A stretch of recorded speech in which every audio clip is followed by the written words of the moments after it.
अस्सलाम स्टूडेंट्स, उम्मीद है आप सब खैरियत होंगे। आप देख रहे हैं सर्जिशान अकेडमी और आज हम स्टार्ट करने वाले हैं 10th class chemistry chapter number 1 chemical equilibrium. Students, chemical equilibrium क्या है ये समझने से पहले हमें समझना पड़ेगा कि हमारे पास जो रिवर्सिबल रिएक्शन हैं वो क्या होते हैं।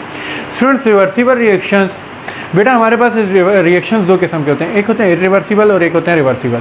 स्टूडेंट्स, रिवर्सिबल रिएक्शन ऐसे रिएक्शन विच नेवर कंप्लीट, ऐसा रिएक्शन जो कभी कंप्लीट ना हो, ऐसा रिएक्शन जो कभी कंप्लीट ना हो and exist in forward and reverse direction, जो फॉरवर्ड यानी आगे की जानिब और बैकवर्ड या रिवर्स यानी पीछे की जानिब क्या करे, एग्जिस्ट करे।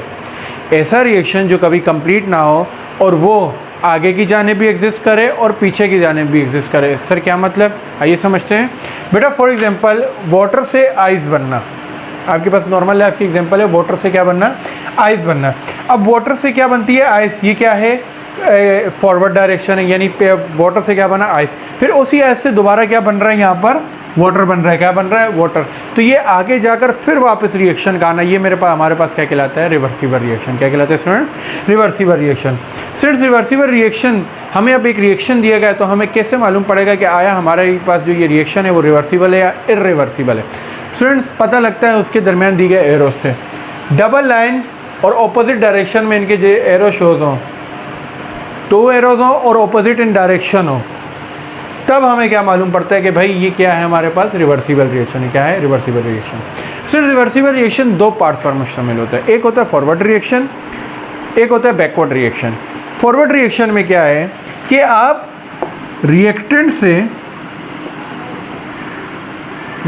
से क्या बनाओ, प्रोडक्ट। क्या बनाओ, प्रोडक्ट।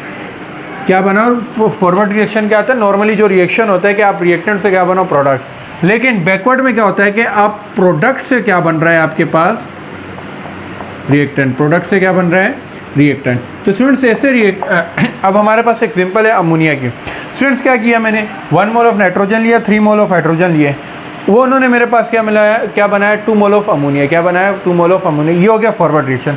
अब ये अमोनिया खुद ब खुद, हम नहीं करा रहे, खुद ब खुद वापसी से क्या बनाने लग गया, hydrogen, 3 mole of hydrogen and 1 mole of nitrogen. क्या बनाने लग गया, यानी ये मैं बनाना चाह रहा था अमोनिया, लेकिन अमोनिया खुद वापसी में क्या बना रहा है, वही रिएक्टेंट्स बना रहा है जो जिनसे मिलकर वो बना है। तो ये रिएक्शन मेरे पास क्या कहलाता है, रिवर्सिबल रिएक्शन। क्या कहलाता है स्टूडेंट्स, रिवर्सिबल रिएक्शन। देख सकते हैं कि रिवर्सिबल रिएक्शन में रिएक्टेंट से मिलकर प्रोडक्ट बना है, फिर यही प्रोडक्ट्स क्या बना रहे हैं दोबारा से रिएक्टेंट। तो स्टूडेंट्स ये है हमारे पास रिवर्सिबल रिएक्शन।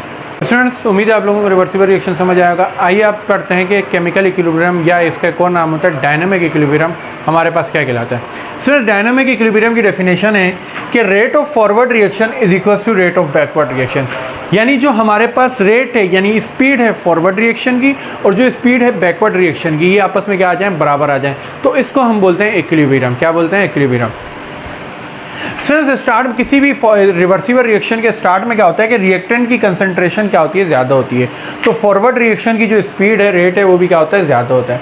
फिर आफ्टर अ सर्टेन टाइम, जैसे जैसे रिएक्टेंट्स की स्पीड क्या होती जाती है, after a certain period reactant की कंसंट्रेशन कम होती जाती है, तो फॉरवर्ड रिएक्शन की स्पीड भी क्या होती है, कम होती है। फिर जाकर एक पॉइंट ऐसा आता है कि जहाँ पर रिवर्स रिएक्शन और फॉरवर्ड रिएक्शन क्या हो जाते हैं, एक दूसरे के बराबर आ जाते हैं, स्पीड बराबर आ जाती है। फॉर एग्जांपल स्टूडेंट्स, मेरे पास एक कंपाउंड है ए और एक है बी, ये दोनों मिलकर बना रहे हैं सी। अब क्या होगा कि स्टार्ट में इनकी कंसंट्रेशन ज़्यादा है, इसकी कम होगी। क्यों, या तो होगी ज़ीरो क्योंकि ये अभी इनसे बना रहा है, लेकिन जैसे जैसे ये बनाते जाएंगे तो इनकी कंसंट्रेशन कम होती जाएगी और इसकी बढ़ती जाएगी। ये तो एक जेन्युइन सी बात है। लेकिन यह एक और बात बताता चलूँ, जैसे जैसे प्रोडक्ट बनता जाएगा वैसे वैसे वो प्रोडक्ट थोड़ा थोड़ा रिएक्टेंट में भी क्या होता जाएगा, कन्वर्ट होता जाएगा। जैसे जैसे प्रोडक्ट बनता जाएगा वो प्रोडक्ट खुद ब खुद किस में भी कन्वर्ट होता जाएगा, रिएक्टेंट में। किस में कन्वर्ट होता जाएगा, रिएक्टेंट में। स्टार्ट में आपके पास जो फॉरवर्ड रिएक्शन की स्पीड है वो तेज़ होती है और बैकवर्ड रिएक्शन की स्पीड क्या होती है, इंतहाई स्लो होती है, क्योंकि प्रोडक्ट आपके पास होता नहीं।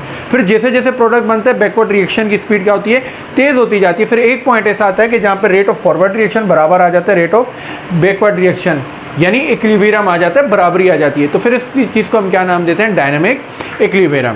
क्लियर है स्टूडेंट। अच्छा, फिर उस वक्त क्या होता है कि जो रिएक्टेंट की कंसंट्रेशन है, यहाँ मैं लिख देता हूँ कि इस पॉइंट पर जो रिएक्टेंट्स की कंसंट्रेशन है और जो प्रोडक्ट की कंसंट्रेशन है, इन दोनों में कोई चेंज नहीं आ रहा होता, फिर इन दोनों में कोई चेंज नहीं आ रहा होता बेटा, रिएक्शंस अभी भी हो रहे हैं, चीज़ फॉरवर्ड भी बन रही है और बैकवर्ड भी बन रही है, लेकिन स्पीड बराबर होने की वजह से जितनी प्रोडक्ट बन रहा है उतना ही क्या बन रहा है, रिएक्टेंट बन रहा है। तो जाहिरी तौर पे हमें ये लग रहा है कि ना प्रोडक्ट बन रहा है और ना रिएक्टेंट बन रहा है, दोनों बराबर हैं, लेकिन अंदरूनी तौर पर दोनों बन रहे होते हैं, लेकिन बराबर स्पीड से बन रहे होते हैं, इसीलिए हम उन पर फ़र्क नहीं कर पाते। सिर्फ चार्ट देखते हैं कि चार्ट में क्या है, एक तरफ रखी गई कंसंट्रेशन इन मोल पर डेसीमीटर की और एक तरफ रखा गया टाइम। अब स्टूडेंट्स जब टाइम ज़ीरो होगा, टाइम क्या होगा, ज़ीरो, तो आपके पास रिएक्टेंट की कंसंट्रेशन हाई होती है, प्रोडक्ट आपके पास बना हुआ ही नहीं होता है, तो प्रोडक्ट क्या होगा, ज़ीरो, और रिएक्टेंट क्या होगा, हाई। फिर जैसे जैसे रिएक्टेंट थोड़े थोड़े टाइम के पास, for example 5 minute, 10 minute, 15 minute, 20 minute, 25 minute, 30 minute, 35 minute, 40 minute, जैसे जैसे टाइम के साथ आगे चलता जाता है तो रिएक्टेंट्स क्या होते हैं, कम होते जाते हैं और प्रोडक्ट्स क्या होते हैं, बढ़ते जाते हैं। रिएक्टेंट्स की कंसंट्रेशन कम होती जाती है और प्रोडक्ट्स की कंसंट्रेशन क्या होती है, बढ़ती जाती है। फिर जब इक्विलिब्रियम आ जाता है, जब क्या आ जाता है, इक्विलिब्रियम, जब रेट ऑफ फॉरवर्ड रिएक्शन बराबर आ जाता है रेट ऑफ बैकवर्ड रिएक्शन के, तब ना प्रोडक्ट की कंसंट्रेशन चेंज होती है ना रिएक्टेंट की कंसंट्रेशन चेंज होती है, बल्कि कंसंट्रेशन इनकी बराबर हो ना हो लेकिन मुस्तकिल रहती है, फिर चेंज नहीं होती। फॉर एग्जांपल स्टूडेंट्स यहाँ देखें एग्जांपल में कि हाइड्रोजन के एक मॉलिक्यूल जब आयोडीन के एक मॉलिक्यूल से मिलेगा तो ये बनाता है 2HI, क्या बनाता है, 2HI। अब इस रिएक्शन में अगर स्टार्ट में इन दोनों की कंसंट्रेशन ज़्यादा थी, ठीक है, तो प्रोडक्ट की कंसंट्रेशन कम थी, रेट ऑफ फॉरवर्ड रिएक्शन ज़्यादा था। जब थोड़े टाइम बाद ये बनना शुरू हुआ तो इसने बैकवर्ड रिएक्शन खुद ब खुद शुरू कर दिया, लेकिन वो इतना कम था कि हम उसको देख नहीं पा रहे, समझ नहीं पा रहे थे। फिर थोड़े टाइम के बाद जब रिएक्टेंट्स भी कम हो गए और प्रोडक्ट ज़्यादा हो गए तो एक पॉइंट ऐसा आएगा कि जब rate of forward reaction is equal to rate of backward reaction, तो इस पॉइंट को हम कहते हैं डायनामिक इक्विलिब्रियम। स्टूडेंट्स उम्मीद है आप लोगों को समझ आएगा, अपना ख्याल रखिएगा, अल्लाह हाफ़िज़।